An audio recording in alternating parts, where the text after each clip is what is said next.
The city's homeless problem, however, is worse now than ever, according to a new report which says that nearly 115,000 people went homeless last year, including nearly 40,000 children. Coalition for the Homeless Workers lay the blame squarely at the feet of Mayor Michael Bloomberg. He replaced the federal programs with a series of time-limited subsidies that give you only 1 or 2 years of housing assistance and then cut you off, even if the family is too poor to afford the apartment rent. And so as a result of that, lots of families are ending up making a return trip through the city shelter system. It's indisputable that we've got more homeless people now. That the shelters are overpacked because people are losing their jobs. They're going from their apartments to homes to the city shelters. People that don't take the services, they don't know about them. Among the many predictions about this recession, one has consistently proven to be true. Forecasters have said unemployment will continue to rise, and it has.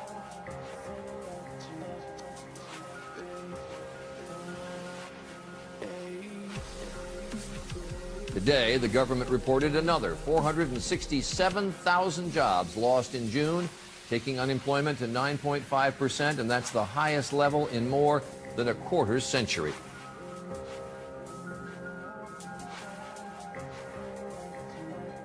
The rising unemployment raises questions about the economic stimulus, which was supposed to create jobs. Since the recession began, 6.5 million Americans have lost their jobs, and the unemployment rate Columbia, has South Carolina, nearly doubled. voted unanimously to ban all homeless people from its downtown business area. Violators will be jailed, but those who wish to comply can stay at a shelter just outside the city limits. The catch is that they have to be among the first 240 to get there and are not permitted to leave the grounds by any means other than the official shuttle booked by appointment. It's estimated that Columbia has over 1,500 homeless citizens. Police have been assigned to patrol both the restricted city region and the road near the shelter to make sure no homeless people are meandering around either. Should the officers not catch all of the individuals violating the new plan, business owners and residents are encouraged to call the new hotline set up by the city. According to the councilman who proposed the plan, the removal of several benches throughout the city is another measure being taken to ensure the homeless don't make themselves comfortable. South Carolina's ACLU legal director is looking into the situation and said that giving the limited options of being jailed or shuttled out of town is an abuse of power. For the past 8 years, Dan Duvall has run a sober living center for about 30 homeless people on his 72-acre ranch. In California, a 66-year-old man was jailed Monday after being accused of illegally housing homeless people on his ranch in San Luis Obispo. After police received reports of strange activity in the area. Whilst police have found no evidence to support such claims, they have suggested that there is a strong possibility they are linked to the disappearances. We're talking about a different kind of mystery, though. Disappearances that are not caused by predator attacks or criminals hiding out there in the woods or just bad luck. I've instructed the Commissioner of Parks and Recreation to issue regulations that would ban outdoor feeding in all city parks. He was charged with violating Orlando's new city ordinance that bans feeding homeless people gathered in large groups. Like sleeping on a park bench, eating on sidewalks, or congregating in public spaces, all crimes. This would, in effect, criminalize homelessness. The regulations are so out of control that in cities all across the U.S., you now have to think twice before giving a hungry person anything to eat.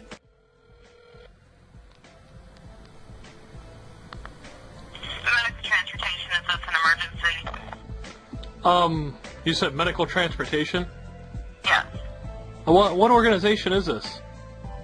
This is an ambulance company. Yeah, because I seen some posting. I seen a posting somewhere about for homeless people. Oh yeah, well, we provide transportation to the shelters in the sub-degree temperatures on the regular basis. United Way does that through 211. Oh, okay. Where, like, because, like, in our area, there's, like, when the shelters come, like, they're, like, at full occupancy half the time. Where do they take the people from there if they don't have any room in the shelters? I don't know. You're not sure? I'm not sure. Maybe they transfer to others, but I'm not sure exactly. Huh. So you guys just basically, you just dispatch them and... Huh.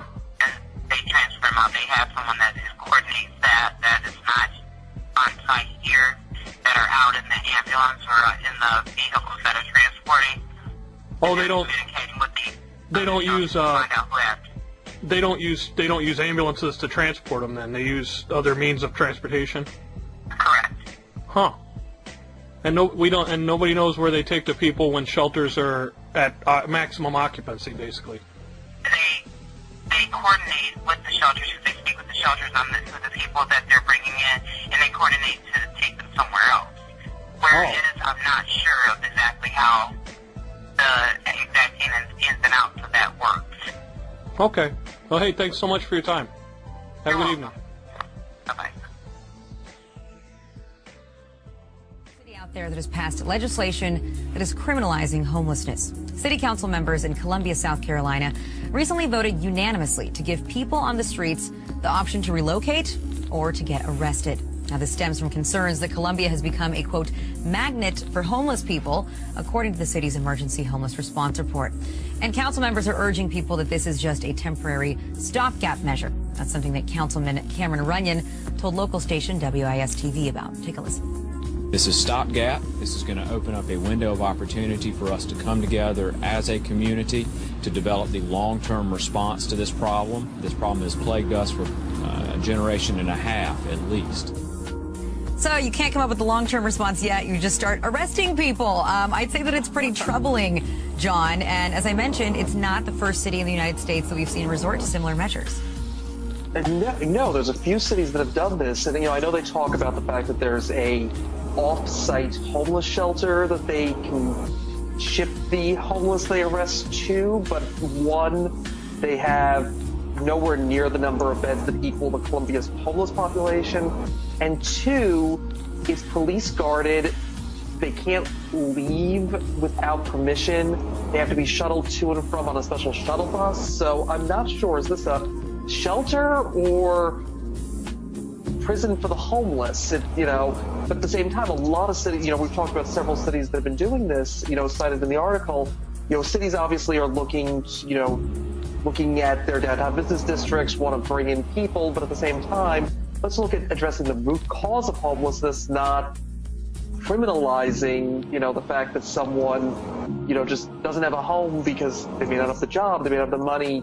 A lot of other cities are looking at other ways to address homelessness, not, arresting them, shipping them out to someplace in the middle of no place and putting them in a shelter that may or may not be homeless jail. So yeah, well, very interesting. It's not addressing the problem. It's just that mentality of locking people up and throwing away the key and trying to just forget about it and not even have to acknowledge or visually see that this problem exists anymore, which I just think is a horrifying development.